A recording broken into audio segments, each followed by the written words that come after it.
हाँ, दिख रहा है ना, ये नीचे के 2 पेज हैं, हाँ पढ़ सर। हमें ये देखना है, पढ़ लीजिए।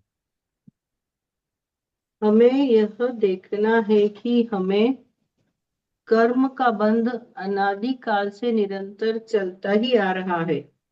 आयु का बंध कभी कभी होता है, शेष 7 मूल प्रकृति तो निरंतर बंधती ही है। जीव शुभ भाव करे या अशुभ भाव करे, उसे 8 ही कर्म का बंध होता है। उनमें से 4 घाती कर्म तो समस्त ही पाप रूप है, अप्रशस्त ही है। अघाती कर्म में जो 2 प्रकार हैं, उनमें से प्रशस्त प्रकृतियों का बंध शुभ परिणामों से, विशुद्ध परिणामों से होता है, और अप्रशस्त प्रकृतियों का बंध अशुभ परिणामों से, संक्लेश परिणामों से होता है। इस तरह यह बात सिद्ध होती है कि पुण्य शुभ भाव करने से बंध होता ही है, बंध का अभाव नहीं होता। परंतु सम्यक दर्शन प्राप्त करके मिथ्यात्व और अनंतानुबंधी कषाय मिटते हैं। उस समय से विशिष्ट प्रकृतियों का बंध होना रुकता है, उन प्रकृतियों के बंध की विच्छित्ति होती है।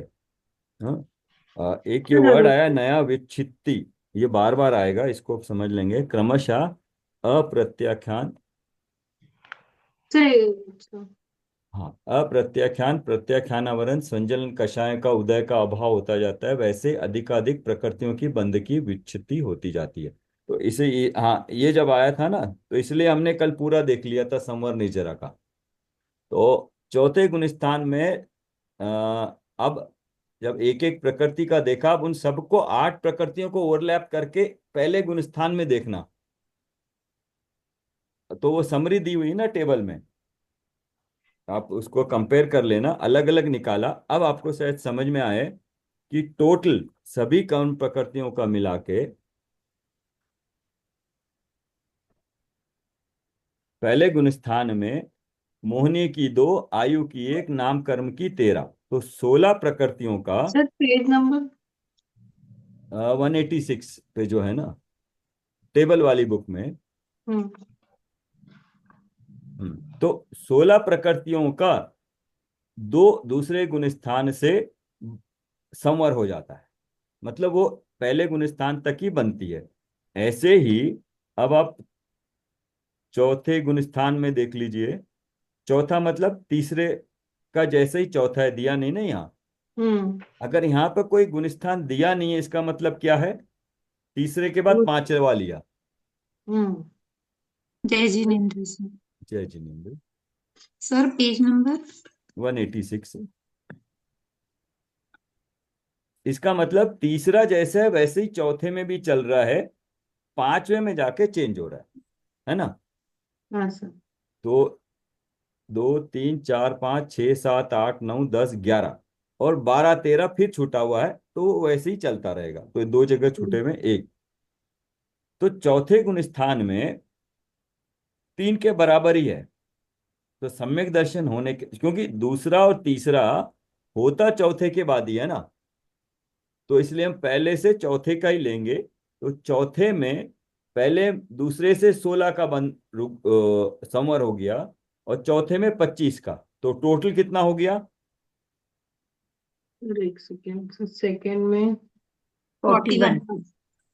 तो जैसे ही सम्यक दर्शन होता है, 41 प्रकृतियों का यहाँ लिखा है ना, परंतु सम्यक दर्शन प्राप्त करके मिथ्यात्व और अनंतानुबंधी कषाय मिटते हैं, उस समय से पंचलब्धि में पेज 40 पे जो नीचे की, उस समय से विशिष्ट प्रकृतियों का बंध होना रुकता है, उन प्रकृतियों के बंध की विच्छित्ति होती है।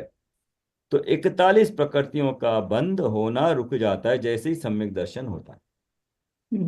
जब ठीक है। गिरता है तब फिर से उनमें चालू हो जाता है बंद होना, और फिर ऊपर जैसे जैसे बढ़ता है उतना उतना कम होता जाता है, संवर होता जाता है। अच्छा, एक वर्ड है विच्छित्ति। सर। विच्छित्ति मतलब कि आ, वो कर्म उस गुण स्थान तक ही बनते हैं, उसके ऊपर नहीं बनते हैं। तो मिथ्यात्व और नपुंसक वेद की विच्छित्ति कौन से गुण स्थान में हो जाती है? फोर्थ में दूसरे गुणस्थान तक बंधता है। नहीं। नहीं, पहले गुणस्थान तक। हाँ, तो उसकी जहां तक बनता है, जिसके आगे नहीं बनता है, तो उसको कहेंगे मिथ्यात्व की विच्छित्ति पहले गुण स्थान में हुई। हाँ, मतलब पहले गुणस्थान तक है, वो दूसरे में नहीं है। ये विच्छुति स्पेशल वर्ड आएगा, इसका मतलब एक बार समझ जाएंगे ना तो बार बार आएगा ये। विच्छिति मतलब उस कर्म का बंध, उदय या सत्ता उस उस गुण स्थान तक ही है, उसके ऊपर नहीं है। हाँ। तो यहाँ कहा ना, उन प्रकृतियों के बंध की विच्छित्ति होती है। हम्म। हाँ, तो संवर दो से हुआ मतलब विच्छित्ति एक में हुई। हम्म। सर, बंद उदय और अभी आप बंद का ले लीजिए सिर्फ, बंद हम्म। की अरे बंद 41 कितनी प्रकृतियों, यहाँ संवर लिखा है, अपन बंद क्यों बोल रहे हैं? बंद आश्रव कह लेते हैं, चलिए। तो ऊपर क्या लिखा है हेडिंग में? हेडिंग में लिखा है, किन आश्रव के कारणों के अभाव में किन प्रकृतियों का संवर होता है। हाँ, आश्रव मतलब कर्म आने का कारण, और संवर मतलब उसका आना रुक जाना, वही संवर है। हम्म। ये एक ही चीज है ना वो दोनों। हम्म। फिर एक ही चीज, आश्रव तो अशुभ है, संवर तो शुभ होता है। हाँ, नहीं तो आश्रम। एक ही सिक्के के दो पहलू हैं। जहां आश्रव रुकता है वहीं संवर होता है, हम्म। इस उस अपेक्षा से। इसलिए आश्रव कहा, आश्रव एक तक है तो संवर एक के आगे नहीं है, ऐसे समझिएगा। आश्रव एक तक है तो संवर दो से है। यही तो हमने समझ के भाव निकाला था ना। तो हम्म। सिर्फ ये कैसे बोलेंगे कि 16 प्रकृतियों का आश्रव रुक गया? क्योंकि तो आप बोलिए, संवर दो दूसरे गुणस्थान में कितनी प्रकृतियों का संवर हो रहा है? 16। हाँ, संवर हो रहा है मतलब आश्रव बंद हो गया। तो सिर्फ फिर हम हम्म। संवर ही बोले ना, हाँ, सिर्फ हम क्योंकि बंद क्यों बोल रहे हैं? दोनों तत्व अलग अलग है, दोनों की अपेक्षाएं अलग अलग है, दोनों का मीनिंग भी थोड़ा आगे समझ में आएगा, इसलिए दोनों का अलग अलग ले लीजिए। आश्रव है आने के कारण। सर, इनमें निमित्त नैमित्तिक संबंध है सर। आश्रव का बंद हो गया तो संवर हुआ है, इसीलिए आश्रव आश्रव का बंद हुआ। आश्रव का बंध नहीं होगा, आश्रव। आश्रव मतलब रुका है तो हाँ, रुका है तो कोई भी संवर कर्म। होगा। हाँ, हाँ। थोड़ा अभी देखिएगा क्या कह रहे हैं। आश्रव, मिथ्यात्व का आश्रव कहाँ तक है? सर पहले गुण स्थान तक। हाँ, तो मिथ्यात्व का संवर कहाँ पे हो रहा है? सर दूसरे में मिथ्या तो है ना। हाँ, तो कहने में फर्क हो गया ना। पहले गुणस्थान में मिथ्यात्व का आश्रव है और दूसरे गुणस्थान से मिथ्यात्व का संवर है। ठीक। तो इस अपेक्षा से टोटल तो अब, तीसरे गुण स्थान में मिथ्या तो नहीं रहता? हाँ, तीसरे गुण स्थान में मिथ्या तो नहीं रहेगा? जब दूसरे में ही नहीं है तो तीसरे में कैसे तीसरे रहेगा? में कैसे? ठीक है। ऊपर तो फिर ऊपर तो ऊपर और विशुद्धि वैसी की वैसी रहेगी या बढ़ेगी वापस? अब आपका कहने का मतलब मैं कहूं तो क्या सिद्ध भगवान को एक बार सिद्ध भगवान नीचे की प्रकृतियों का आश्रय हो गया, संवर हो गया, तो सिद्ध भगवान को वापस से उन प्रकृतियों का आश्रय नहीं होगा ना। ऊंचे पद पे जैसे जा रहे हैं, नीचे जो छूटती गई जिनका आश्रय बंद हो गया वो कंटिन्यू रहेगी। हम्म। नहीं, पॉइंट यह है कि चौथे गुणस्थान तक कितनी प्रकृतियों का आश्रय रुक जाता है, संवर हो जाता है, या बंध की विच्छित्ति हो जाती है। तीनों एक ही चीज है। अपेक्षाएं अलग अलग है, आंसर अलग अलग है, लेकिन कहने की अपेक्षा चौथे गुणस्थान में 41 प्रकृतियों का जैसे ही सम्यक दर्शन होता है, 41 प्रकृतियों का बंध रुक जाता है। हम्म। क्या मतलब? आश्रव रुक जाता है, कहिए बंध रुक जाता है, 41 का संवर हो जाता है, हम्म। और 41 प्रकृतियों की विच्छित्ति तीसरे गुण स्थान तक हो गई। हम्म। तीनों के थोड़ा थोड़ा सा डिफरेंस है। हम्म। तो यहाँ पे ये कहा कि सर उन तीसरे प्रकृतियों गुण के, स्थान तक कैसे सर? हाँ 41 की। हाँ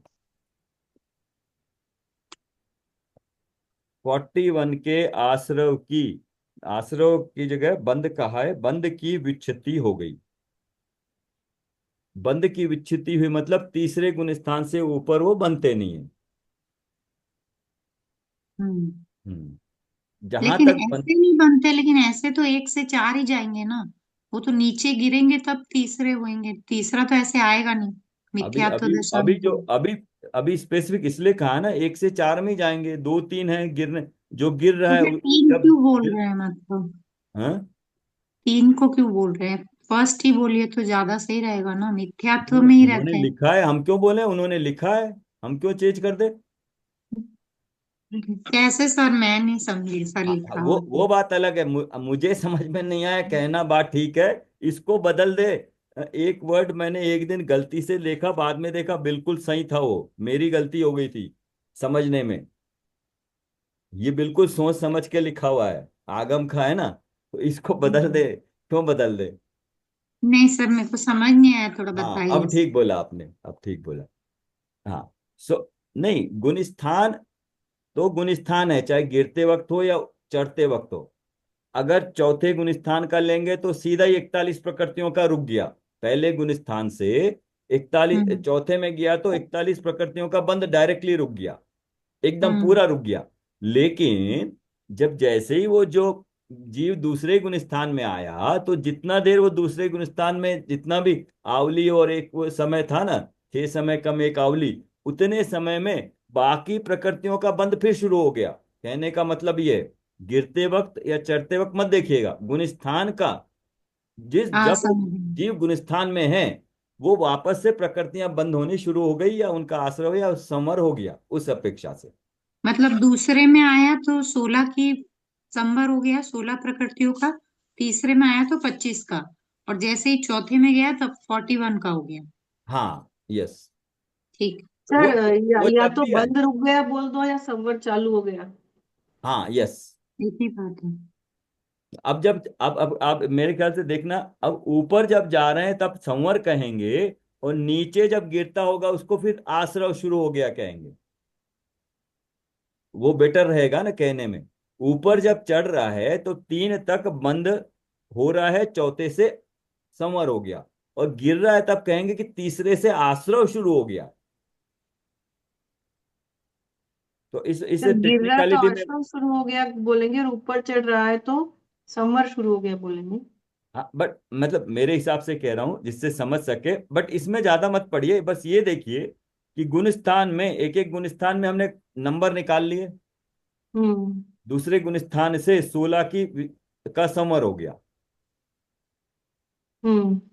पर अभी हम जो पढ़ रहे हैं उसमें तो बंद की बात बता रहे हैं ना, तो वो ही समझने, वो ही अपेक्षा से समझे तो बेटर है। बंद विच्छुत्ति बता रहे हैं ना, नाम हाँ कर्म की प्रकृतियों में बंद विच्छुत्ति बता रहे हैं हाँ कि वो इसलिए, 148 हमेशा बंद रही है, लेकिन जैसे ही मिथ्यात्व खत्म हुआ, अनंतानुबंधी कषाय खत्म हुई, तो उनकी बंद विच्छुत्ति हो गई, यानी कि वो बंधना रुक गए। वो इसलिए थोड़ा सा ये है कि टेबल वाली बुक में आश्रव लिखा है और हम्म। पंचलब्धि में बंद लिखा है। बंद लिखा है। तो आश्रव और बंद, जब तक इरियापत आश्रव नहीं होता है, नीचे आश्रव बंद दोनों दोनों जरूर, दोनों ही होते हैं, जिसका आश्रव हुआ उसका बंद हुआ। लेकिन जहाँ हम्म। इरियापत आश्रव होता है, निकालिएगा गुलिस्तान की बुक से देखिएगा कहाँ पे हाँ इरियापत सर, आश्रव उनका होता है। बंद नहीं होता इंडिया पताश्रव हाँ का। हाँ, तो वहां पे ये फिर स्पेसिफिक हो जाता है, आश्रव अलग बंद अलग। हम्म। पर हम्म। उससे पहले जहाँ आश्रव है वहां बंद भी है। हाँ। अच्छा, आश्रव और बंद का डिफरेंस इतना है थोड़ा सा, कि आश्रव मतलब और बंद दोनों एक ही समय में हो जाते हैं। जैसे ही जीव के भाव हुए, पुद्गल परमाणुओं का उस कर्म रूप परिणमित होना आश्रव, और परिणमित होके जीव के साथ एक क्षेत्र का संबंध होना बंद। ये थोड़ी सी सूक्ष्मता है, लेकिन हम्म। वहां पर जहां है इर्यापत आश्रव है, उसमें सिर्फ कर्म परमाणु बदले, बंद नहीं हुआ, स्थिति नहीं पड़ी। लेकिन हम्म। आश्रव और बंद होता है एक ही समय में, जब भी होता है दोनों साथ हो जाते हैं। तो हम्म, फिर डिफरेंस क्यों बताया? क्योंकि दोनों की अलग अलग स्थिति के अनुसार, गुणस्थान के अनुसार अलग अलग पोजीशन बनती है, इसलिए अलग अलग बोला है ना। तो निर्यापत आश्रम के हिसाब से ना सर। हाँ, वहां वहां हम्म। से आश्रव होता है तो वहां बंद नहीं होता है। नीचे के हम्म। गुणस्थानों में आश्रव भी होता है, बंद भी होता है। बन भी होता है। हाँ, तो लेकिन जहां बंद हो रहा है वहां आश्रव कंपलसरी हो रहा है, तो बंद कहो या आश्रव को एक ही बात हो गई। लेकिन ये चीज ध्यान में रखनी पड़ेगी, ऊपर आश्रव अलग है, बंद अलग है, ऊपर के गुणस्थानों में, 13वें गुणस्थान में। हम्म। ठीक है। तो जी एक सर। ये हो गया। तो फिर से बताता हूं। मिथ्यात्व का आश्रव पहले गुणस्थान तक है, मिथ्यात्व का संवर दूसरे गुणस्थान से है, मिथ्यात्व की विच्छित्ति पहले गुणस्थान में हुई। हम्म। सर तो एक बार और बता दीजिए। मिथ्यात्व का सर कहाँ पे आश्रव, है? हाँ? सर कहाँ वन पे? एटी सिक्स एक ये तीन वर्ड आएंगे ना, आश्रव और ब्रैकेट में बंद भी लिख लो, दोनों अभी हाँ बराबर सर। ही है। आश्रव कहो या बंद कहो, या बंद कहो आश्रव, दोनों एक ही ले लेना आप अभी। और आश्रव, और दूसरा पॉइंट है संवर, और तीसरा पॉइंट है बंद की विच्युति। सर 196 बोले। 186। ये हाँ टेबल वाली बुक में ना, अभी अपना जो टेबल चल रहा है आश्रव हाँ संवर, हाँ सर। हाँ वही। ये टेबल नंबर लिख 186। लेना, और इसके बाद एक क्षय है, ये दोनों पेज नंबर लिख लेना। वो हाँ 200, 186 200, में। 215 वाला है। 186, 187। तो 186 में इससे पहले सब ने किया था ये मोहनीय कर्म का सारा किया था, आश्रव बंद गुणस्थान की अपेक्षा से। कल क्लास में हमने बाकी 7 कर्मों का भी कर लिया था। हाँ सर। तब सब ने कर लिया, किसी ने नहीं किया अभी।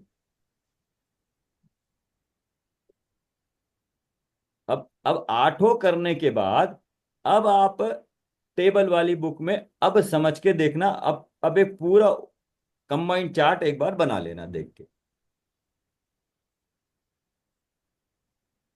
मतलब वापस जो यहाँ सर पे दिया आपने है वो बोला वैसे चल कि रही है। मुख्यात्व का आश्रव पहले पहले गुणस्थान गुणस्थान तक तक है, है। मिथ्यात्व का संवर दूसरे गुणस्थान तक है, नहीं नहीं, से है, मिथ्यात्व का आश्रव पहले गुणस्थान तक ही है। से तक ही है, और हाँ। संवर दूसरे गुणस्थान से है, हाँ, मिथ्यात्व का संवाद दूसरे गुणस्थान से है। और विच्युति। मिथ्यात्व के बंध की विच्छित्ति पहले गुणस्थान में होती है। तो उसका अर्थ ब्रैकेट में लिख लेना। म-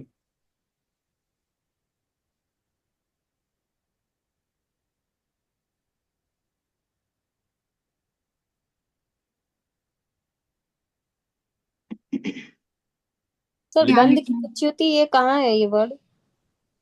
ये अ, है पंचलब्धि पेज 40 में, लास्ट लास्ट लाइन में।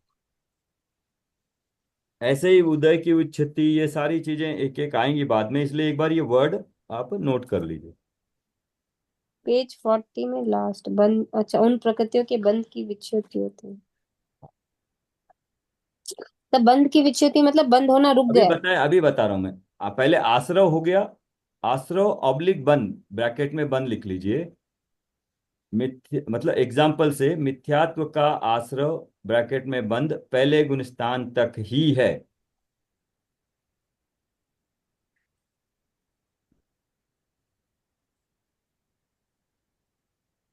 और मिथ्यात्व का संवर दूसरे गुणस्थान से होता है। मिथ्यात्व का संवर दूसरे गुणस्थान से होता है। तीसरा पॉइंट, मिथ्यात्व के बंध की विच्छिन्न। एक सेकेंड, बोलो नहीं।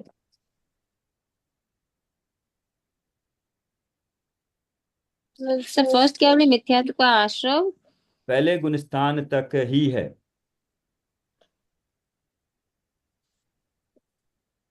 उसका आश्रव दूसरे गुणस्थान में होता है। नहीं नहीं, मिथ्यात्व का उसका संवर। संवर, आश्रव पहले गुणस्थान तक ही है, संवर दूसरे गुणस्थान से होता है, या दूसरे गुणस्थान में होता है लिख दीजिए। से लिखेंगे तो भी वो कंटिन्यू चलेगा, तो में से हो जाएगा वो। कहीं पर भी ऐसा नहीं होता ना, मिथ्यात्व जैसे दूसरे गुण स्थान में संवर हुआ, फिर तीसरे गुण स्थान में आश्रव फिर हो गया, ऐसा नहीं होता है। दूसरे गुण स्थान हम्म में संवर हुआ तो वो चलता रहेगा, हम्म में से लेके से तक चलता रहेगा। ठीक।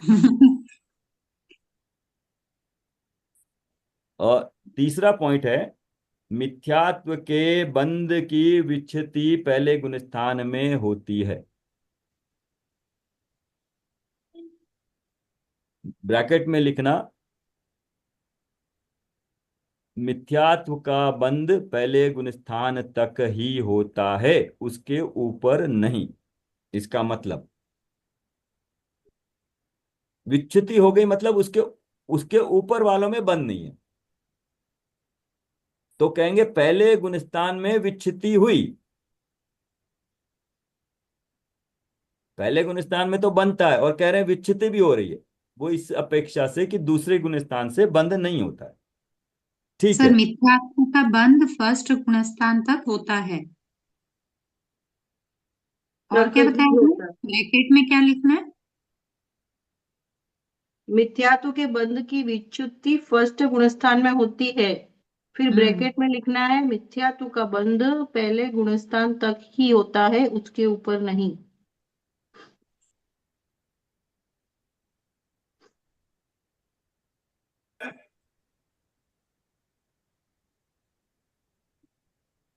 यहाँ कहा है बंध की विच्छित्ति होती है, फिर क्रमशः अप्रत्याख्यान, प्रत्याख्यानावरण, संजलन कषायों के उदय का अभाव होता है, वैसे अधिकाधिक प्रकृतियों की बंध की विच्छित्ति होती जाती है। तो चौथे गुण स्थान में 41 प्रकृतियों के बंध की, मतलब तीसरे गुण स्थान में बंध की विच्छित्ति हो गई है 41 प्रकृतियों के। क्लियर? 16 और 25 मिला के 41 प्रकृतियां, सम्यक दर्शन होते ही 41 प्रकृतियों का बंद होना रुक जाता है। इसका मतलब जैसे ही मिथ्यात्व में आएगा तो फिर क्या होगा? पूरे के पूरे ही बनने लग फिर वो जाएंगे। पहले गुण स्थान में आया तो पहले गुण स्थान में जितनी बनती है उसके अनुसार से फिर बनना शुरू हो जाएगी।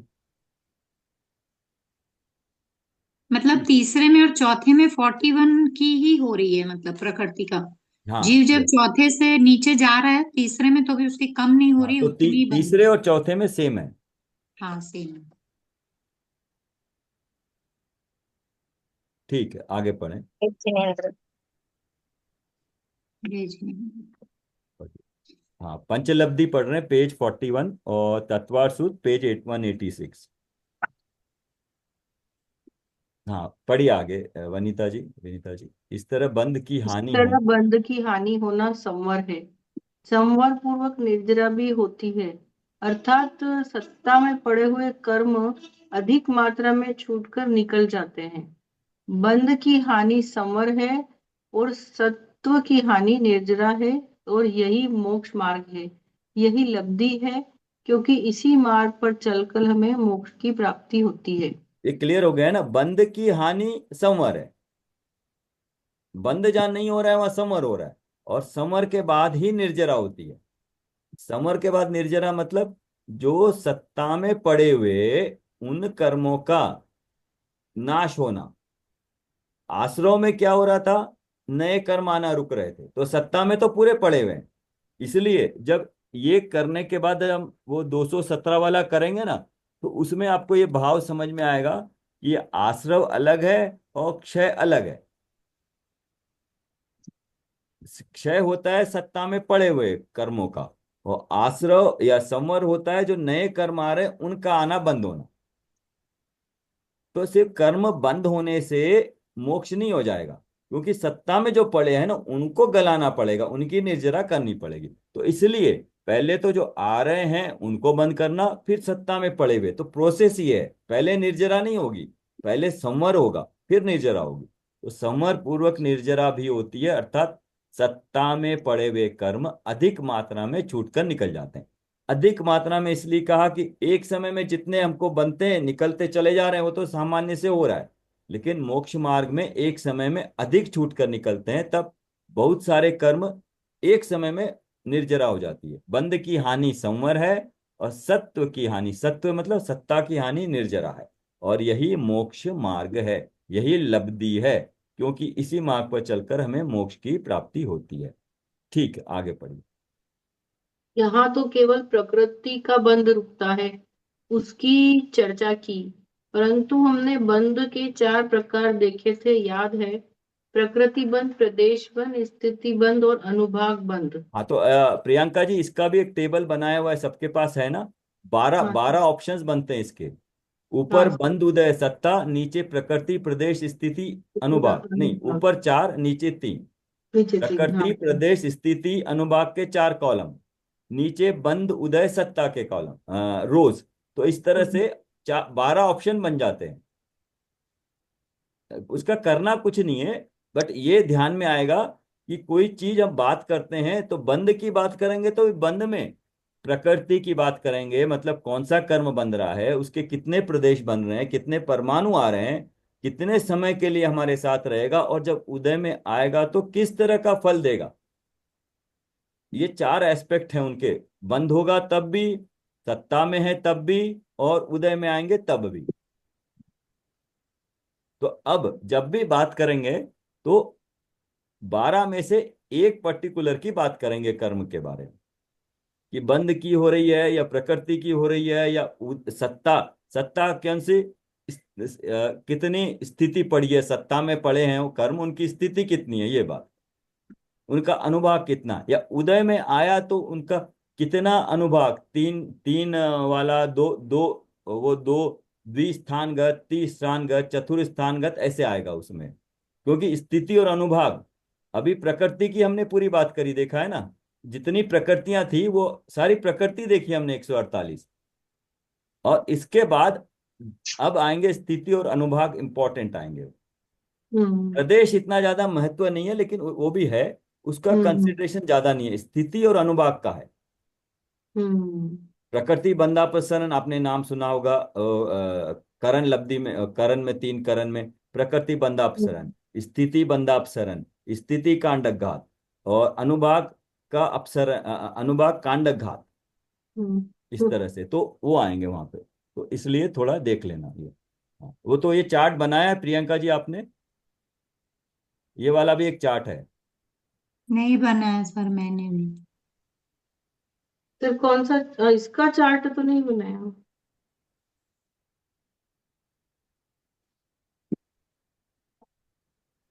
फिर आगे पढ़े। सर चार्ट लेके आ रहे हैं, जिन्होंने अच्छा, नहीं बनाया उनके लिए। सर आगे नहीं जाएंगे अभी।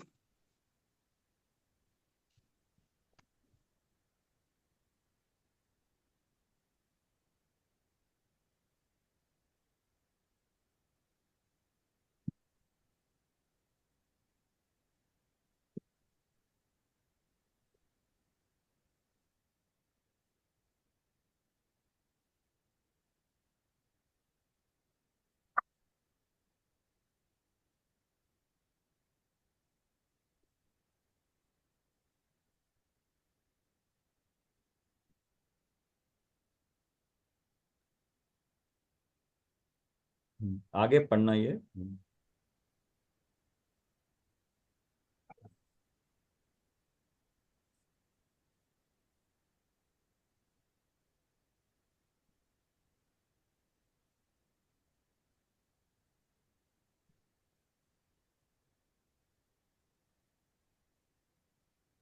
म्यूट पे होगा विनीता जी।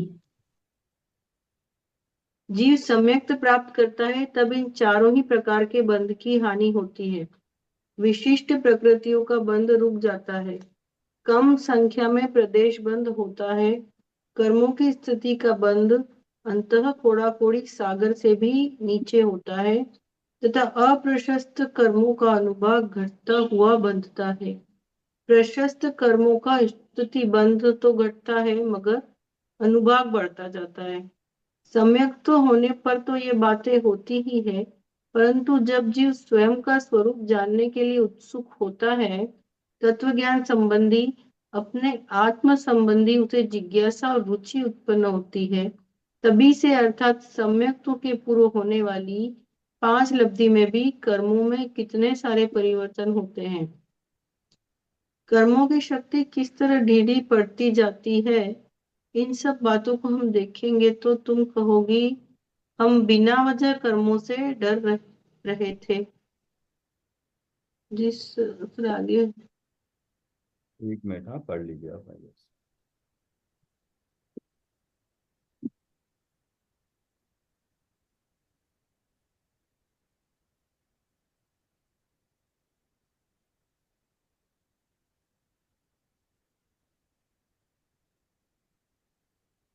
पढ़ू क्या, ये आगे है जो? हाँ आगे आप पढ़, मुझे दिख नहीं रहा।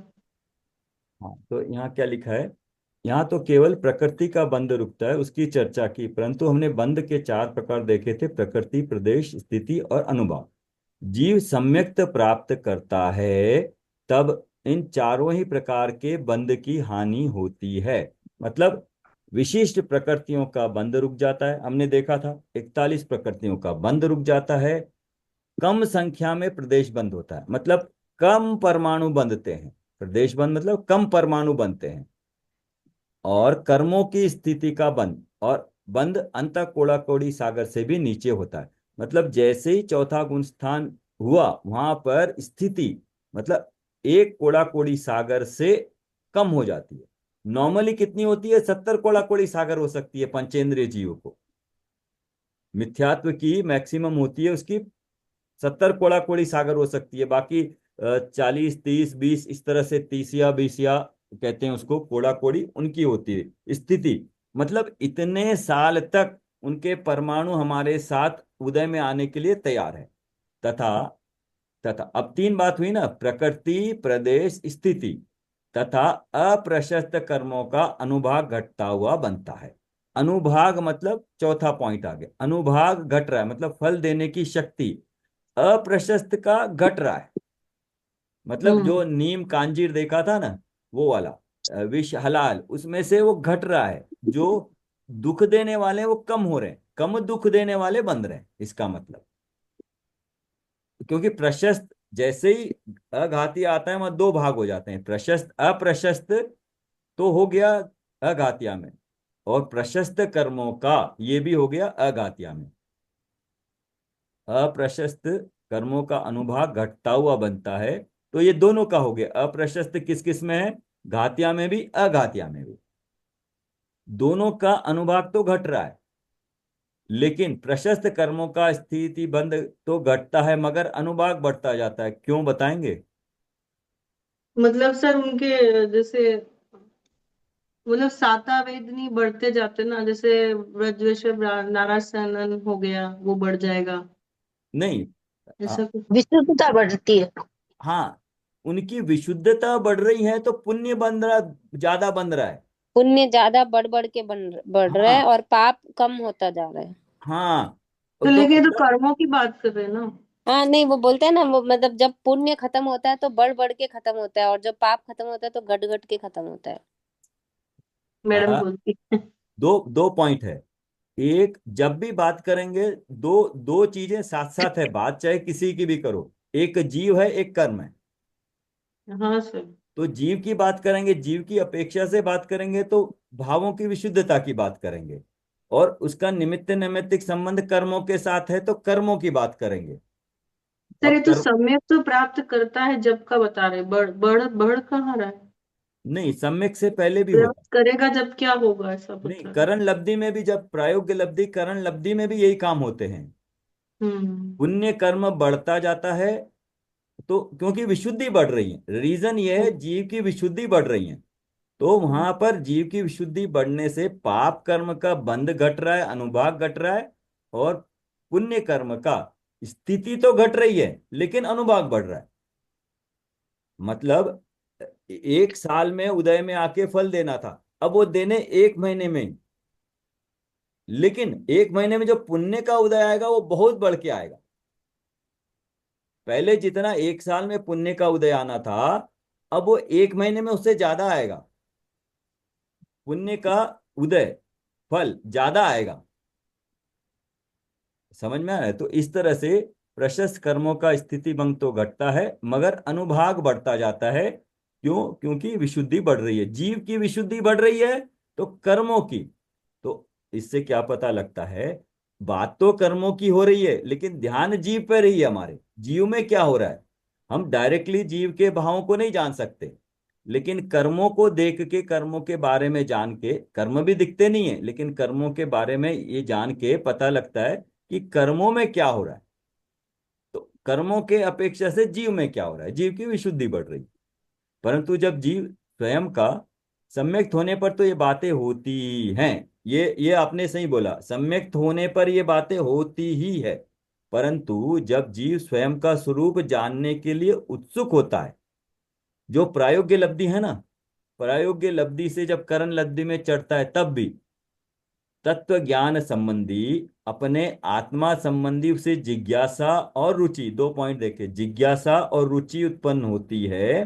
तभी से, अर्थात सम्यक के पूर्व होने वाली पांच लब्धि में भी कर्मों में कितने सारे परिवर्तन होते हैं, कर्मों की शक्ति किस तरह ढीली पड़ती जाती है, इन सब बातों, हाँ, हम इन सब देखेंगे बातों तो को हम देखेंगे तो तुम कहोगी हम बिना वजह कर्मों से डर रहे थे। जिस समय हो आत्म बुद्धि, कर्म थर थर कांपते हैं। ये यह शास्त्र का कथन उचित है। जिस समय हो आत्म बुद्धि, कर्म थर थर कांपते, तो करने वाला कार्य तो में एक अंतर्मुख के लिए आत्मा की जिज्ञासा, रुचि और अनुभव करना है। बाकी कर्मों में जो होना है सो होता रहेगा।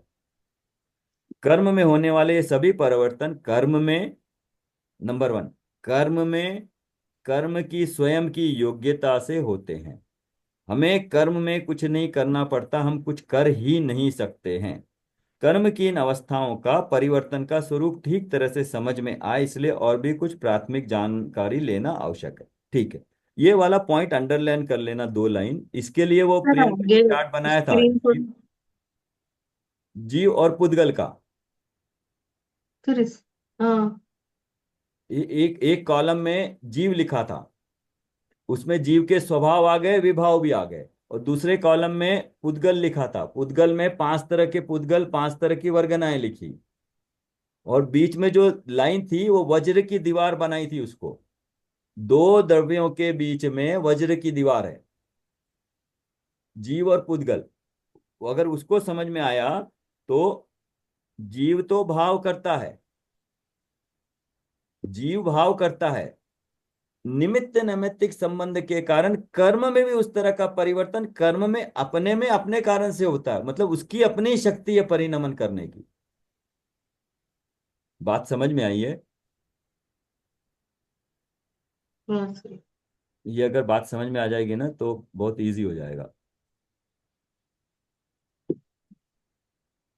ये पहले भी ड्रॉ किया था, इसको एक बार फाइनली फिर ये हो जाएगा तो मैं अच्छी तरह बना के आपको, तब तक आप लोग बनाइएगा। हाँ, ये वज्र की दीवार है। वज्र की दीवार मतलब जो इस तरफ है जीव, जीव। और इस तरफ है पुद्गल। हम्म। ये द्रव्य लिया है, द्रव्य में अभी सारे आ जाएंगे हमारे, पुद्गल क्या क्या संबंध है। तो जीव पुद्गल में, इधर अब जीव में, जीव का स्वभाव देखा हमने, स्वभाव में गुण देखे थे, पूरे चार्ट बनाया था ना। और दूसरा स्वभाव में ज्ञान, दर्शन, वीर्य देखा। और विभाव में देखा था बाकी के दो गुण, मिथ्यात्व और चारित्र। मतलब जीव का स्वभाव भी है, विभाव करना भी जीव ही कर सकता है, क्रोध मान माया लोभ जीव ही करता है। लेकिन ये दोनों, मतलब जीव, ये पुद्गल, अब पुद्गल में क्या होता है, पुद्गल में पांच वर्गनाएं लिखी थी हमने। हाँ सर। अब वर्गनाएं क्लियर आएंगी आपको, ये बताएगा कोई? पहली, फिर बार। पहली आहार, फिर आहार, भाषा, मन, कार्मन और तेजस वर्गन। हाँ। तेजस, हाँ। तो आहार वर्गना से क्या बनता है, शरीर। और भाषा से, भाषा वर्गना से वचन। और मनोवर्गना से मन, एक द्रव्य मन है, भाव मन, तो ये द्रव्य मन बनता है। और कारमान वर्गना से कारमान शरीर मतलब कर्म। कल कारमान शरीर देखा था ना, बट शरीर कहने में आता है, उसके अंगोपांग नहीं है, ध्यान रखना। और ऐसे ही तेजस जो है, वो तेजस वर्गना, तेजस जो हमारा शरीर है उसको कांति देती है, तो तेजस शरीर होता है, उसको तेजस शरीर बोलते हैं। ठीक है, ये इसलिए बताया कि जो भी जीव करता है वो स्वभाव है या विभाव रूप है, वो जीव अपने में कर सकता है। जब जीव स्वभाव में रहता है या विभाव में भी रहता हो, तो जीव से विभाव कर सकता है, मतलब राग द्वेष कर सकता है, मिथ्यात्व कर सकता है, लेकिन मिथ्यात्व के जो कर्म है, ये कर्म ये नहीं बांध सकता। पॉइंट थोड़ा सा डिफरेंस है। कहने में आता है, कहने में सभी आता है, जीव ने कर्म बांधे, करनानियों की अपेक्षा से हर जगह आएगा। लेकिन अब हम थोड़ा डिटेल में जा रहे हैं, तो हमें समझना पड़ेगा अपने से। जीव तो भाव करता है, विभाव करता है, क्रोध करता है, जीव क्रोध कर सकता है। क्रोध करने से उसके निमित्त नैमित्तिक संबंध है कर्म, क्रोध कर्म बनने का। तो जो कर्म है वो पुद्गल कर्म है, वो मिट्टी की तरह है। वो उस तरह के परमाणु वातावरण में चारों तरफ है, वो कर्म रूप परिणमित होते हैं, और परिणमित होके शरीर आत्मा के साथ चिपकते हैं। ये कार्य कर्म के अपने होने के लिए उसमें कर्म में शक्ति है। कर्म को कोई बाहर से शक्ति की जरूरत नहीं है, इसलिए उसमें एक क्रियावती शक्ति होती है, जीव में अपनी क्रिया करने के लिए और पुद्गल में अपनी क्रिया करने के, दोनों की क्रिया स्वतंत्र रूप से होती है। ये जैसे ही जानोगे, तो जब भी शरीर में कोई क्रिया होगी तो क्लियर हो जाएगा कि शरीर की क्रिया मेरे बस में नहीं। तो भेद विज्ञान करने में कर्तृत्व बुद्धि हटेगी इससे। शरीर में कोई भी कार्य हुआ, तो शरीर का अपना आहार वर्गना के पुद्गल का अपनी शक्ति ऐसी कि उसमें परिणमत हो। जीव उसमें कुछ नहीं कर सकता है। हाँ, जीव और इन सब के साथ निमित्त नैमित्तिक संबंध, मतलब जीव भाव करेगा और इस तरह के परमाणु बन देंगे। तो दो तीन चीजें, एक तो दोनों के बीच वज्र की दीवार, एक द्रव्य दूसरे द्रव्य का कुछ नहीं कर सकता, और तीसरा दोनों द्रव्यों में निमित्त नैमित्तिक संबंध है। तो इस तरह से भेद विज्ञान होने में थोड़ी सी मदद मिलती है इससे। क्योंकि जिसका कार्य मैं कर ही नहीं सकता, मतलब मेरी कोई जिम्मेदारी नहीं है, और मैं उसकी अब जिम्मेदारी ले रहा हूं कि पड़ोसी का घर में खाना बन रहा है और मैं कह रहा हूं कि मैं बना रहा हूं, तो ये कहाँ सही रहेगा ये कथन?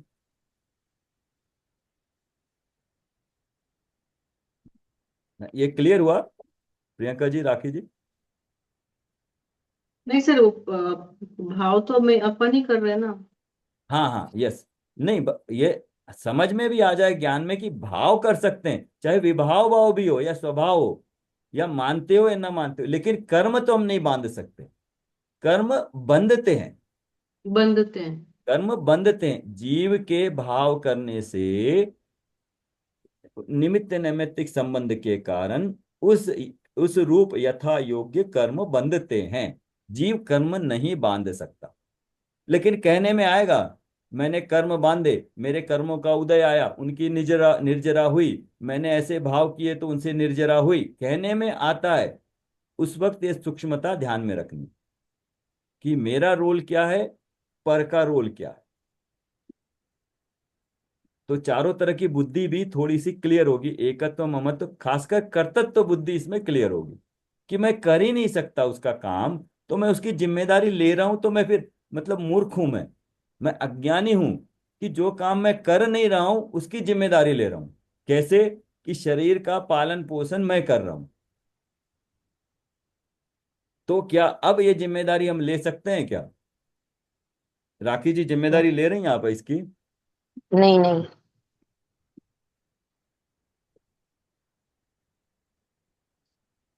इसको क्लोज करूं? हाँ सर।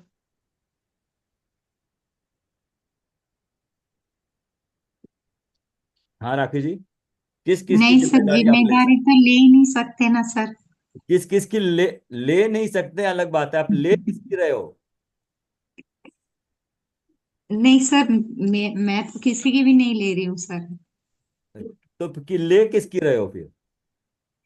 सर अपनी लेनी है बस। अपने में किस किस की? आप पहली बात अपने तो में आपने, अपने भाव की सर, और किसी की भी नहीं सर। मेरे हाथ में वही है कि मैं क्या भाव करूं, बस इतना ही। आप आपके हाथ में है क्या भाव करूं? ये भी थोड़ा और इससे आगे उठना पड़ेगा अब। हाँ सर, भाव तो हम ही करेंगे। हाथ में भी नहीं है सर, जब क्रोध आना है तब तो क्रोध आ ही जाता है सर, ये तो आप सब। कहते हो फिर क्रोध आ गया मेरे को, मैं तो कल क्रोध नहीं करूंगा। लेकिन जब आना है तब तो आ ही जाता है आएगा सर। ही, क्यों आएगा वो, ये कारण भी पता होना चाहिए। क्योंकि सर वैसा ही सर, मतलब वैसा ही मतलब निश्चित है सर का मत, जो जो नहीं, चीज जब। वो ठीक है, वो क्रमबद्ध पर्याय के अनुसार कल क्रोध आना होगा 12 बजे तो आएगा, बट उसके अंतरंग निमित्त तो बाह्य निमित्त, दो निमित्त होंगे ना, निमित्त की अपेक्षा। हाँ, बाहर से वैसे निमित्त बनेंगे सर। पहले अंतरंग निमित्त क्या होगा? अंतरंग निमित्त तो यही हुआ सर कि जीव स्वभाव में नहीं है, विभाव रूप हो रहा है। निमित्त कहा तो स्वभाव तो उपादान में आ गया, स्वभाव विभाव हम्म। उपादान में हो गया। अच्छा, निमित्त कहा तो फिर पुद्गल जो बाहर के जो संयोग हुए वो वो। बाहर का तो बाह्य हो गया, मैं अंतरंग की बात कर रहा हूँ। अभी वो उपादान निमित्त पढ़ा है ना, इसलिए थोड़ा आप इसको फिर से पढ़ना पड़ेगा आपको। मैंने तो पढ़ा ही नहीं सर, मेरे तो क्लास का टाइम ही नहीं बैठा सर चलिए, उपादान निमित्त जिम्मेदारी की ले ही बात नहीं की सर। रहे। हाँ, अंतरंग निमित्त होगा कर्म, कर्म का उदय, वो अंतरंग निमित्त। हाँ। कर्म मतलब क्रोध, क्रोध भाव भी है, क्रोध कर्म भी है। क्रोध कर्म के उदय का निमित्त, अंतरंग निमित्त। और बाह्य निमित्त कोई आपको उस तरह की क्रिया करता हुआ दिखे, आपको कोई कुछ शब्द बोल दे और क्रोध आए, तो दोनों निमित्त है। हम्म एक तो सर अंतरंग फिर हुआ, क्या एक करें? बाह्य हुआ। सर फिर हम क्या कर सकते हैं इसमें? आप अपने स्वभाव में रहिएगा तो आप। तो सर, क्रोध भी आएगा, कर्म भी है, और परिणाम भी आ रहा, तो फिर हाँ, सब फिर। यस, तो यहाँ पे चार चीजें हो गई। एक तो निमित्त, निमित्त में भी अंतरंग और बाह्य निमित्त। उसके हाँ बाद हाँ। मेरा विभाव रूप परिणमन, और विभाव रूप परिणमन होते हुए मेरा स्वभाव, ज्ञाता दृष्टा स्वभाव। अब हम्म शायद वो चार्ट निकालने से अब शायद समझ में आए आपको थोड़ा सा, जो गुणों का बनाया था ना। मतलब सर ये सारे होते हुए भी हाँ, मैं ये यही नहीं तो, हूँ सर। यही तो पॉइंट आके भेद विज्ञान का पॉइंट तो यही हुआ ना कि। हाँ, ये सब हो रहा है, मैं ही गुस्सा कर रही हूँ, बाहर दिख रहा है मुझे क्रोध आ रहा है। बट हाँ, मेरा स्वभाव ये नहीं है, मैं ये नहीं हूँ हाँ, मतलब। मेरा स्वभाव क्या है, जानना देखना। जानना देखना, हाँ, जो तो ये क्रोध, आया उसको भी क्रोध मैंने आया, उसको देखा। उसको भी मैंने जाना देखा। हाँ। तो अगर उस स्वभाव में रहेंगे तो हमारा भेद विज्ञान होगा, हमारा शुरुआत होगी कि मैं अपने स्वभाव में हूं। तो सर फिर क्रोध आएगा और ऐसा हुआ, फिर वो क्या करें? वो जो भी सर। होगा वो समय के हिसाब से होगा। क्रोध करना या नहीं सर करना अभी जो मेरे आपने बस में पॉइंट नहीं है बताए बात। ना सर, ऊपर में जो आपने ये पॉइंट लिखवाए हैं हाँ, कि अभी जैसे क्रोध आना था तो आया, ये एक निमित्त नैमित्तिक संबंध हो गया। हाँ, और जैसे एक द्रव्य दूसरे द्रव्य का कुछ नहीं कर सकता है, मैं तो क्रोधी हूं नहीं सर। नहीं, वो अब नए के साथ लगा के बहुत सूक्ष्मता आएगी यहाँ पे। मैं क्रोधी नहीं हूं करके स्वच्छंद भी नहीं होना है। हम्म। नहीं नहीं, मतलब ऐसा सोचना है उस टाइम में। सूक्ष्मता है बहुत, जितना कहने में आता है उतना नहीं है। सर अभी ये भी तो बताया था ना सर, जैसे ये जो क्रोध आया सर, ये अभी आया अभी चला गया। मेरा अगर स्वभाव होता सर तो करेक्ट, करेक्ट, प्रति समय रहता मेरे साथ में। करेक्ट। तो ये बताया था ना, विभाव भाव मेरा क्यों नहीं है, वो तीन चार पॉइंट लिखाए थे आपको। हम्म हम्म। कि एक तो वो मेरा स्वभाव नहीं है, विभाव है, इसलिए कि वो कर्म का निमित्त उसमें है। नंबर टू, वो एक समय की पर्याय है। हम्म और वो जो निमित्त हट जाते हैं तब वो उस तरह का भाव होता नहीं है जैसे सिद्धों में है। तो ये सारी चीजें क्या प्रूव करती है कि ये मेरा मेरा स्वभाव नहीं है, ये मेरा नहीं है। और मेरा कहने के लिए कोई भी चीज, मेरे गुण मेरे कहने के लिए फिर वो डेफिनेशन लगानी पड़ेगी।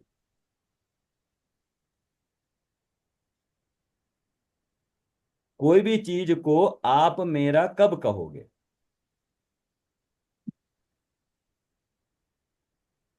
जब वो मेरा तो वो स्वभाव मतलब हमेशा जो मेरे साथ हमेशा मेरे रहेगा पास तब मैं रहे। बोलूंगी। तो उसके दो दो दो दो वो है, पॉइंट है बस। किसी भी गुण को लेके बताइए वो गुण मेरे गुण क्यों कहलाते हैं। जैसे जानना देखना। हाँ, जानना प्रति है वो समय में मेरा स्वभाव है, स्वभाव है, वो मेरा स्वभाव क्यों कहलाता है? क्योंकि प्रति समय ये मेरे साथ है ना सर। Number one. और नंबर टू, गुण की बाल बोध वाली परिभाषा देखनी पड़ेगी उसमें।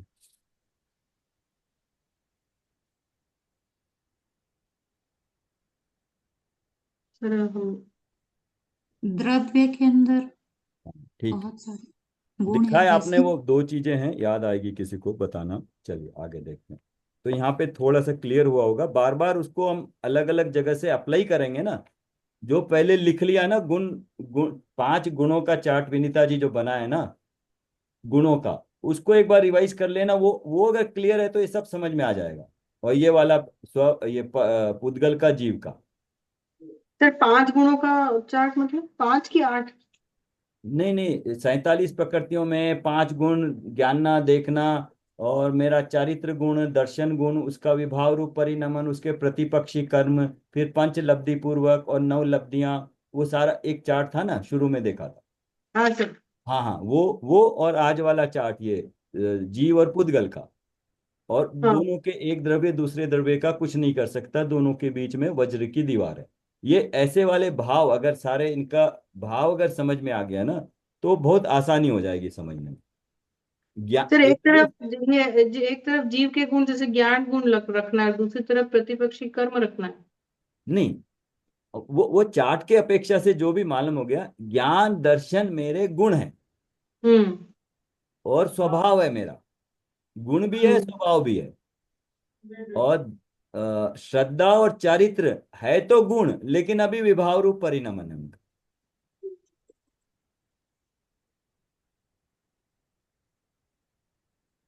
सर श्रद्धा और वीतरागता हो गया। हाँ हाँ, वो चार्ट है, उसको हम देखते हैं, थोड़ा ध्यान में उसको चिंतन करना।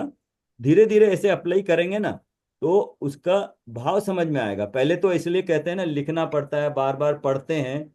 अब जब पढ़ के उसका अप्लाई करेंगे यहाँ पे, तब समझ में आएगा स्वभाव विभाव भेद विज्ञान। और जैसे एक द्रव्य दूसरे द्रव्य का नहीं कर सकता, निमित्त नैमित्तिक संबंध और व्यवहार और निश्चय ने, इतने सारे पहलुओं को सबको लग के एक बार चिंतन करना पड़ेगा। तो आपने एकदम कह दिया मैं को करता नहीं हूं, बोले फिर नए की अपेक्षा से देखो। नए की अपेक्षा से वो पर्याय का करता मैं ही हूं, वो पर्याय को मैं ही भोगता हूँ, सुख की नहीं पर्याय। सर वो तो मैं ही हूँ, लेकिन जो क्रोध किया है उसको जानने देखने वाला मैं ही हूँ। बट मैं उस रूप नहीं हूँ मतलब। चिंतन करना इसको अपने आप समझ में आएगा। चलिए आगे देखते हैं, थोड़ा पेज 42। एक दिन में नहीं समझ में आएगा, काफी समय लगता है, इसको समय देना ही पड़ेगा उतना। बट जहां जहां जिज्ञासा रुचि होगी और चिंतन होगा ना, पक्का समझ में आएगा।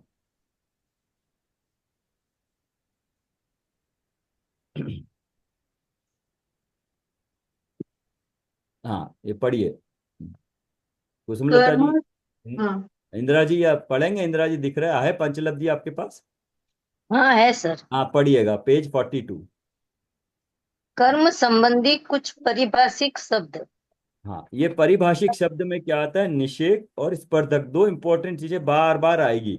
स्पर्धक और किस तरह के, 3 टाइप के, पुण्य रूप, प्रशस्त अप्रशस्त, अप्रशस्त घातिया के, और अघातिया के, प्रशस्त अप्रशस्त, ये 12 नाम आएंगे। निषेक आएंगे और स्पर्धक आएंगे। पढ़िए। तो, पत्रांक 4 7 जुलाई 2002। प्रिय रीना एवं मोना, अनेक उत्तम शुभ आशीर्वाद। एक और तुमने लिखा है कि कर्म संबंधी जानकारी पढ़कर, खास करके नाम कर्म की उत्तर प्रकृति और उनके कार्य जानकर तुम्हें बड़ा आश्चर्य हुआ तथा जिज्ञासा का समाधान भी हुआ। तो दूसरी ओर तुम पूछ भी रही हो कि क्या इन सब को जाने बिना सम्यक की प्राप्ति नहीं हो सकती।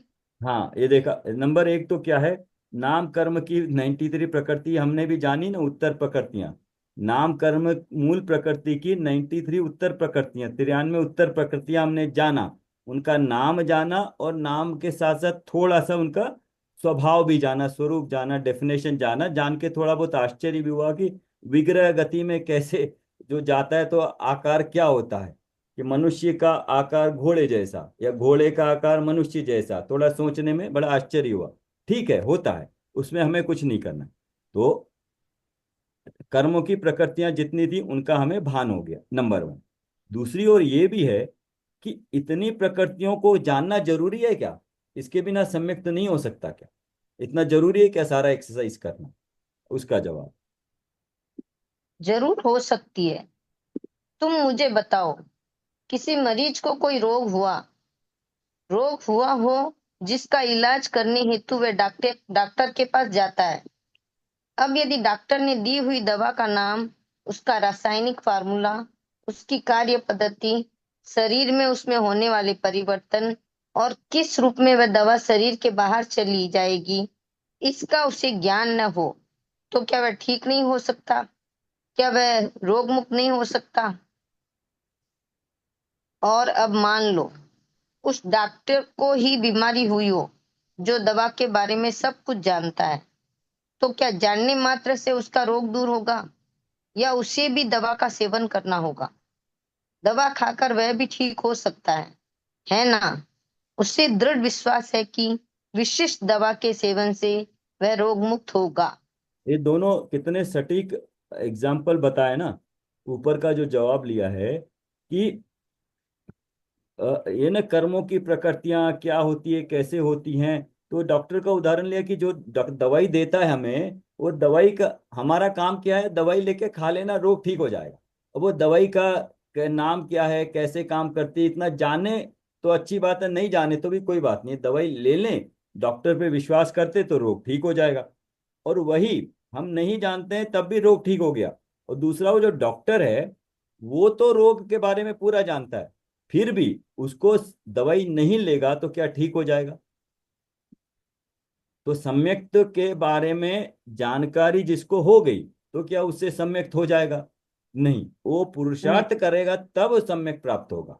तो सम्यक्त के बारे में ज्ञान प्राप्त करने से सम्यक्त नहीं हो जाएगा, या कर्मों के बारे में ज्ञान प्राप्त करने से सम्यक्त नहीं हो जाएगा। पुरुषार्थ को जीव को, हर जीव को करना पड़ेगा जिसको सम्यक्त तो चाहिए। लेकिन जिसको इन चीजों की इस तरह से होता है, जैसे सातवां अधिकार पढ़ा है, क्या क्या करने से कैसे कैसे होता है, तो वो जो रास्ते पे चल रहा है वो दृढ़ता पूर्वक चलेगा और विश्वास रहेगा कि होगा ये, वो विश्वास से बढ़ेगा तो होगा भी। लेकिन जिसको मालूम नहीं है, कहीं का कहीं जा रहा है और कुछ का कुछ कर रहा है, तो उसको हो भी नहीं होने के चांसेस ज्यादा है, होने के तो बहुत कम। एकाध किसी को हो जाए तो हो जाए कि एकदम से अपनी श्रद्धा कर ले, तो इसलिए पढ़े आगे। और यदि वह मरीज दवा के दुकान में जाकर दिल चाहे वह दवा लेकर खाए, तो हो तो हो सकता है उसे रोग से नहीं, उतनी जान से ही हाथ धोना पड़े। हाँ, तो इसका मतलब क्या हुआ? क्या बताना जिस चाह रोग रहे हैं? की दवा लेनी है वह नहीं लेके दूसरी दवा लेंगे तो हाँ, जान से हाथ धोना हाँ, पड़ेगा। यहाँ पे क्या हुआ, दूसरी दवाई कहाँ से लेते हैं हम? सर मतलब जो नए की अपेक्षा से कथन है ना, उसको समझना पड़ेगा। नए किसने बताया, कथन किसने कहा? सब नए तो बाद सब में आएगा, पहले कथन पे सोचो ना, कथन किसने कहा? सर परमात्मा अरिहंत ने कहा सर। हाँ, तो सच्चे देव गुरु शास्त्र की बजाय कहीं और चले गए और वहां से कुछ सोच लिया, समझ लिया। वहां पे राग द्वेष वाली बात हो गई, वहां पे पैसा कमाने की संयोगों के करने के लिए जितने मंत्र आदि करने हो गए, तो वो तो फिर वहां पे उस चला गया, उसका रास्ता सम्यक का चला गया रास्ता, ये कहना चाह रहे। सर इसमें वो हम्म निश्चयाभासी, उभयाभासी और व्यवहाराभासी की भी बात को ले सकते हैं कि हाँ, ले एकांत सकते हैं। को हाँ एक ही बात को समझकर पकड़ लें तो भी काम होने वाला नहीं है। हाँ, वो इसमें वो थोड़ा और सूक्ष्म हो गया है। बट इसमें हम्म तो स्थूल रूप से कि देवगुरु शास्त्र का जो सच्चे देवगुरु शास्त्र है उनको छोड़कर कहीं और चले जाए हम्म तब अज्ञान ही होगा, उसको राग द्वेष ही होगा। और राग द्वेष करेगा तो राग द्वेष ही मिलेगा। और ये मार्ग तो वीतरागी होने का है। हम्म बढ़िया। उसी प्रकार कोई जीव यदि कर्म के संबंध में कुछ नहीं जानता हो तो भी उसे सम्यक तो हो सकता है। हाँ, इतना जरूरी है कि उसे जितेंद्रिय कथित प्रयोजनभूत 7 तत्वों का ज्यों का त्यों श्रद्धान हो, परीक्षा द्वारा तत्व निर्णय किया हो, स्व पर का भेद विज्ञान हो, अपना स्वरूप यथार्थ भाषित हो, कर्म के बंध में और उसके फल में प्राप्त सामग्री में उसे कर्तृत्व भोक्तृत्व बुद्धि न हो, शरीर आदि और राग आदि में अहम बुद्धि ममत्व बुद्धि न हो। बस ये बहुत इंपॉर्टेंट है चैप्टर, वेरी वेरी इंपॉर्टेंट लिखा है। क्या है, कितना जानना जरूरी है, वो मोक्ष मार्ग प्रकाशक में बताया था। सच्चे देव गुरु शास्त्र, क्योंकि उन्होंने 6 द्रव्य लोक का स्वरूप बताया, तो उनको जानना जरूरी। अब लोक का स्वरूप जाना तो उसमें से मेरा क्या निकालने के लिए 7 तत्वों को जाना। अब 7 तत्वों को जान के उनको परीक्षा करके तत्वों का चिंतन करके तत्व निर्णय करके स्व पर का भेद विज्ञान हो, पर क्या है, स्व है।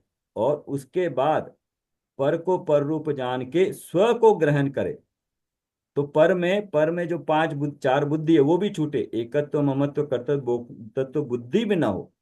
शरीर और राग आदि में अहम बुद्धि ममत्व बुद्धि न हो, तो ये चारों बुद्धि भी हटी। और पर को पर रूप जाना, स्व को जाना और स्व को ग्रहण किया। तो ये पूरा प्रोसेस इतना आना चाहिए। उनके शब्द न जाने, उनकी डेफिनेशन न जाने अलग चीज है। बट मैं आत्मा हूं, मेरे से शरीर जुदा, ऐसा अंदर श्रद्धा होनी चाहिए। नाम चाहे जाने या न जाने, लेकिन ऐसी श्रद्धा होनी चाहिए। तो ऐसी श्रद्धा कब आएगी? जब कुछ हम पढ़ेंगे लिखेंगे स्वाध्याय करेंगे तभी तो आएगी ना। नहीं तो वो पिछले जन्म में करी होगी तो वो अधिगमज या निसर्ग से हो सकता है, या तो अभी हो या पिछले जन्म में कभी किया हो तब हो, लेकिन जानना तो जरूरी है, पढ़ना तो जरूरी है। पढ़िए आगे। मुझे एक बात बताओ, यह जो हम आगम कथित बातें जान रहे हैं वे सत्य है या असत्य? वे तो 100% सत्य है ना। तो सत्य जानने में हमारे ज्ञान का विकास हो रहा है या हास? टीवी पर समाचार जानने के लिए सब लोग कितने उत्सुक रहते हैं। दुनिया भर की खबरें जानने के लिए जिज्ञासा होती है। और ये जीव अपने में क्या हो रहा है इस बात से बेखबर रहता हुआ अन्य खबरें जानने के लिए पागल है। तो ये हमारे पागल को प्रति मैडम कहती है ना, पागल को अन्य खबरें जानने के लिए पागल है, तो अपने को जानने के लिए पागल हो जाओ। अपने स्वभाव को पाकने के लिए कर्मों को गलाना पड़ेगा ना। तो अपन उसमें पागल हो जाओ, पर को जानने में नहीं, अपने को जानने में पागल हो जाओ। सर स्क्रीन थोड़ा सा स्क्रॉल कीजिए ना। हाँ बता दे, करेक्ट। हम्म। अंदर अलमारी में है। हमारे प्रति समय के परिणामों के निमित्त से कर्म कितने और किस तरह बनते हैं, वे कब कितना और क्या फल देते हैं? क्या कर्म बंध और कम फल से हमारा अस्तित्व भिन्न है या नहीं? क्या इनसे छूटने का भी कोई उपाय हो सकता है? पुण्य करने से मोक्ष मार्ग शुरू होगा या नहीं? इन बातों का इसे विचार ही नहीं और देखा देखी कुछ करके समाधान मानता है। बेटियों, मोक्ष का मार्ग बहुत ही सरल, सुलभ, सहज और सुखकर है, सुखमय है। परंतु जीव का उस पर विश्वास ही नहीं। यही तो रहस्य है। मुझे कुछ क्रिया करना चाहिए तभी मुझे मोक्ष मार्ग हासिल होगा, ऐसी भ्रांति इस जीव की है। शुभ भाव और देहादिक की क्रिया में ही इस जीव ने धर्म माना है। परंतु शुभाशुभ भाव रहित त्रिकाली ध्रुव ज्ञानानंद स्वरूपी मैं हूँ, इस बात का इसे स्वीकार नहीं है। देहादि की क्रिया तो जड़ की क्रिया है, पर द्रव्य की क्रिया है, जीव उसे कर ही नहीं सकता। शुभाशुभ राग तो विभाव है, स्वभाव नहीं है। जीव के स्वभाव से विरुद्ध भाव है, तो फिर विभाव करके इसके स्वभाव पर्याय कैसे प्रकट होगी? हाँ, ये अभी तक जितना डिस्कस किया उसका सारा समरी आ गया है। क्या? कि शुभ अशुभ भाव, देहादि की क्रिया, पुण्य की क्रिया, स्वभाव और विभाव, है ना, सारे इसमें आ गए। नेक्स्ट पढ़िए। सम्यक दर्शन रूप स्वभाव पर्याय प्रकट होने पर मोक्ष मार्ग प्रारंभ होता है। उसके पहले जीवों के पांच लब्धि होती है। उनका स्वरूप समझने के लिए कुछ परिभाषिक शब्दों का ज्ञान होना आवश्यक है। सर अब इसको और उनका जल्दी विचार करते हैं। हाँ, तो एक ये अंडरलाइन करना, सम्यक दर्शन रूप स्वभाव पर्याय प्रकट होने पर मोक्ष मार्ग प्रारंभ होता है। इसका मतलब अब सम्यक दर्शन से पहले जो हो रहा था वो क्या था और किस में हो रहा था?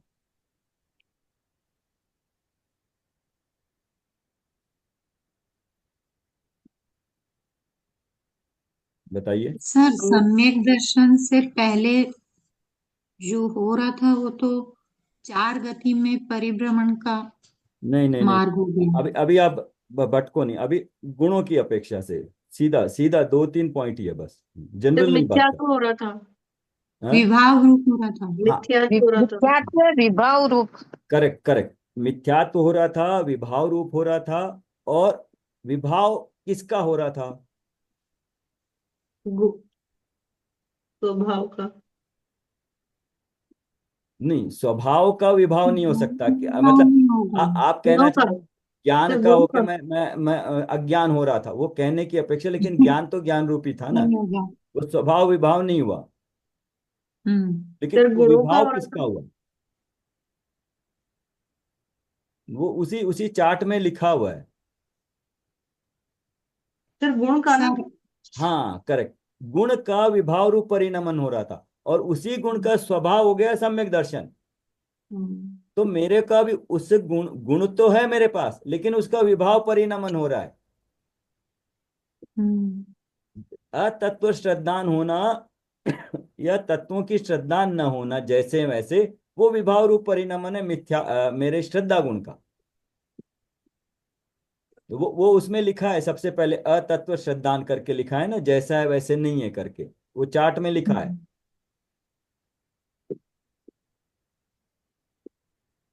तो सम्यक दर्शन रूप स्वभाव पर्याय प्रकट होने पर मोक्ष मार्ग प्रकाश।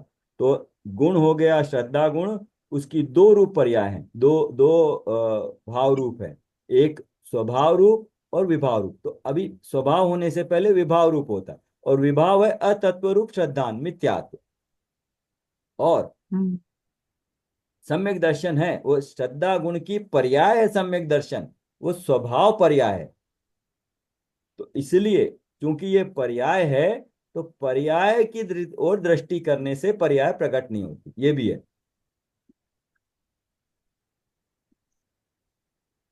क्या विनीता जी समझ में आया? हाँ सर बहुत सारा बोल दिया आपने एक साथ। सर सम्यक दर्शन में स्वभाव और विभाव बताया था ना सर, गुण उसके। हाँ, गुण है, आप मतलब लिखना, श्रद्धा आप, गुण की पर्याय है। आप उसके लिखना कुछ पहले। मत, आप लिखना कुछ मत, आपके पास लिखा हुआ है, बस उसको ध्यान में रखना कि वहां पे मेरा श्रद्धा गुण है, पांच गुणों में श्रद्धा गुण लिखा सबसे पहले, हम्म। और उसके बाद लिखा था उसका अभी परिणमन विभाव रूप हो रहा है। हम्म।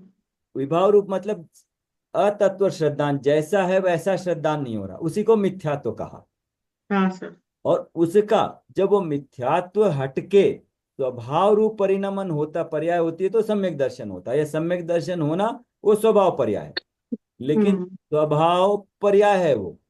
हाँ उस पे भी हाँ, पर्याय से भी। वो पर्याय है, मेरे को सम्यक दर्शन चाहिए ऐसी इच्छा, मेरे को केवल ज्ञान चाहिए, मेरे को मोक्ष चाहिए ऐसी इच्छा, मतलब पर्याय की इच्छा है, और पर्याय की इच्छा करने से पर्याय प्रकट नहीं होता। नहीं होती।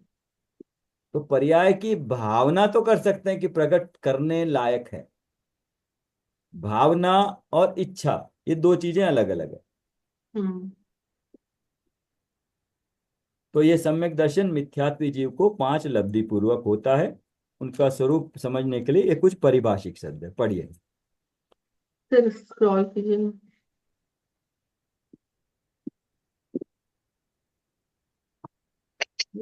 सम्यक दर्शन रूप स्वभाव पर्याय प्रकट होने पर मोक्ष मार्ग प्रारंभ होता है।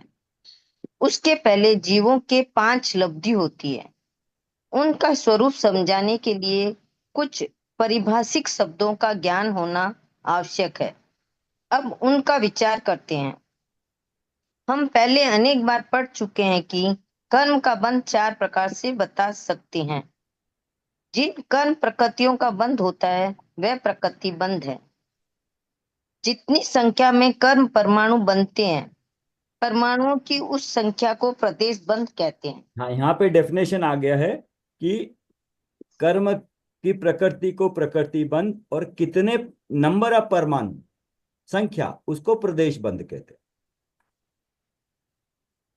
एक समय में अनंत कर्म परमाणु बनते हैं, उन्हें समय प्रबंध अर्थात एक समय में बनने वाले कहते हैं। हाँ, ये अंडरलाइन कर लेना। एक सर समय में, कर्म की प्रकृति को प्रकृति बंध और हाँ, और कर्म कितने परमाणु बंधे उसको प्रदेश बंध। परमाणुओं की संख्या, एक एक परमाणु स्वतंत्र है ना, तो कितने परमाणु एक साथ बनते हैं? अनंत परमाणु बनते हैं। एक समय में अनंत परमाणु बनते हैं। उसे उसे एक वर्ड है ये समय प्रबद्ध। ये एक समय प्रबद्ध मतलब एक समय में जितने परमाणु बनते हैं उनको समय प्रबद्ध कहते हैं। ठीक, हाँ। सर ये बंद परमाणु बनते हैं वो पुण्य रूप और पाप रूप दोनों हो सकते हैं।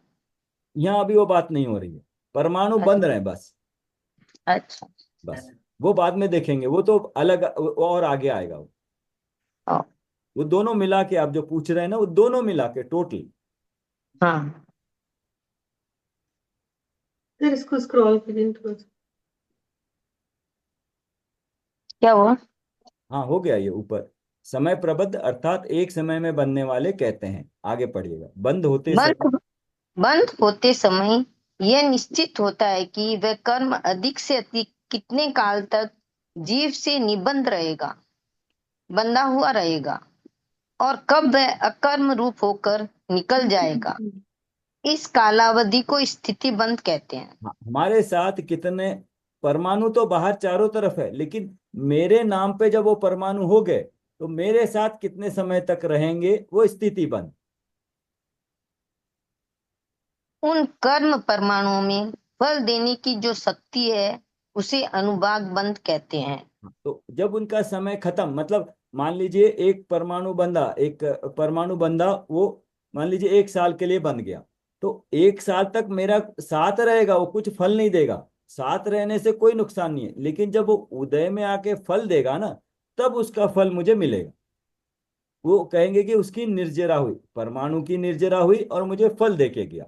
और फल देने की शक्ति, फल किस तरह से दिया कि थोड़ा क्रोध आया, ज्यादा क्रोध आया, किस प्रकार। तो क्रोध की हमने वैरायटीज देखी थी, मुनि का क्रोध और एक सामान्य जीव का, जिसको किसी को मार देने का इतना बड़ा क्रोध आता। तो ये क्रोध की इतनी तरह की इंटेंसिटी जो है ना, फल देने की इसमें जो शक्ति है ना, वो अलग अलग है। उसको अनुभाग कहा है, अनुभाग कहते हैं, अनुभाग बंध। परमाणु में फल देने की जो शक्ति है उसे अनुभाग बंध कहते हैं। तो चारों पॉइंट आ गए, प्रकृति, प्रदेश, स्थिति और अनुभाग। तो ये बंद अभी चला पूरा बंध की अपेक्षा से। अब चैप्टर चेंज हो रहा है, देखना। बंद होने के पश्चात कर्म जीव के प्रदेशों में पड़ा रहता है, बंधा हुआ रहता है। उसे सत्व का या कर्म की सत्ता कहते हैं। कर्म का बंद होने के पश्चात विशिष्ट काल तक उदय या उदीर्णा नहीं होती, उसे आभात काल कहते हैं। आबाद काल के पश्चात कर्म आबाधा, उदय, आबाधा। आबादा काल कहते हैं। आबादा काल के पश्चात कर्म उदय में आना शुरू होता है, अर्थात फल देकर खिल जाता है। अकर्म रूप होता है, उसकी निर्जरा होती है। ये सामान्य निर्जरा है, मोक्ष मार्ग वाली निर्जरा नहीं। जिस तरह प्रति समय एक समय प्रबंध का बंध होता है, उसी तरह एक समय प्रबंध की निर्जरा भी प्रबद्ध, होती है। एक समय प्रबद्ध। तो एक है वर्ड है आबादा काल, नया वर्ड आया आबाधा काल। और दूसरा है ये समय प्रबद्ध देख लिया। और एक समय में अनंत परमाणु बंद भी रहे, और एक समय में अनंत परमाणु खिल के निर्जरा होती जा रही है, अभी हमें नहीं पता है, प्रति समय ये हो रहा है दोनों। तो लेकिन इससे कोई फायदा नहीं है इसमें कोई, क्योंकि ये मोक्ष मार्ग वाली नहीं है, ये तो सामान्य रूप से है, अकाम निर्जरा हुई। दूसरा है अबाधा काल। अबाधा काल मतलब थोड़ा मोटा देख लीजिए, मतलब अभी कोई कर्म का परमाणु बंधा 1 साल के लिए बंध गया हमारे साथ। तो अब 1 साल के लिए बंध गया तो उसका फल देने कब से शुरू हो सकता है? वो कहते हैं इमीडिएटली फल नहीं दे सकता। 1 साल के लिए बंधा, तो मान लीजिए 365 दिन में, तो वो एक नियम के मुताबिक मान लीजिए 3 दिन के लिए उसका कोई फल उदय में नहीं आएगा, अप्रोक्सीमेटली उदाहरण के तौर पे। मतलब 3 दिन तक उसका फल उदय में नहीं आएगा, 3 दिन के बाद ही उसका उदय में आना शुरू होगा धीरे धीरे। तो वो जो 3 दिन तक फल नहीं दे सकता है ना, उसको आबाधा काल कहते हैं। तो कितने समय के लिए बंधा उस पर डिपेंड करती है आबाधा काल। जो 70 कोड़ा कोड़ी सागर का बनता है, तो उसकी आबादा है 70,000 वर्ष तक वो फल नहीं दे सकता है, उसके बाद ही वो फल दे सकता है। ठीक है। इस रीति से जीव की सत्ता में अनंतानंत कर्म सत्व रूप से पड़े हैं।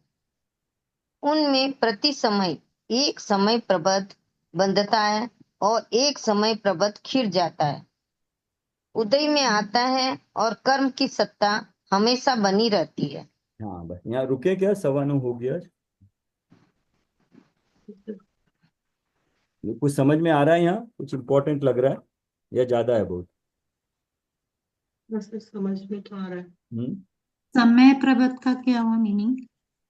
उसको देखना, लिखा हुआ है उसमें, एक बार आप देखना। इस तरह एक समय प्रबंध की पिछले पेज पे दिया है ना तो ये। जितनी बार पढ़ो उतनी बार ऐसे बहुत इंटरेस्टिंग है, हम्म। पढ़ने लायक है, समझने लायक है। हाँ, और पहली बार दूसरी बार कुछ नहीं समझ में आएगा, बिल्कुल एक्सेप्ट करना अपने आप को। पहली बार में समझ में आ जाए पढ़ने से ऐसा मत समझना। पहली बार तो सिर्फ शब्द कान में पढ़ते हैं, दूसरी बार तीसरी बार पढ़ोगे तब समझ में आएगा। एक समय में अनंत कर्म परमाणु बनते हैं, उन्हें समय प्रबद्ध अर्थात एक समय में बनने वाले कहते हैं। हम्म। और दूसरी बात यहाँ लास्ट में ये बताई कि सत्ता में जितने पड़े हैं ना, वो सत्ता में पड़े ही रहते हैं, उसमें कुछ नए आते हैं, कुछ खिर जाते हैं।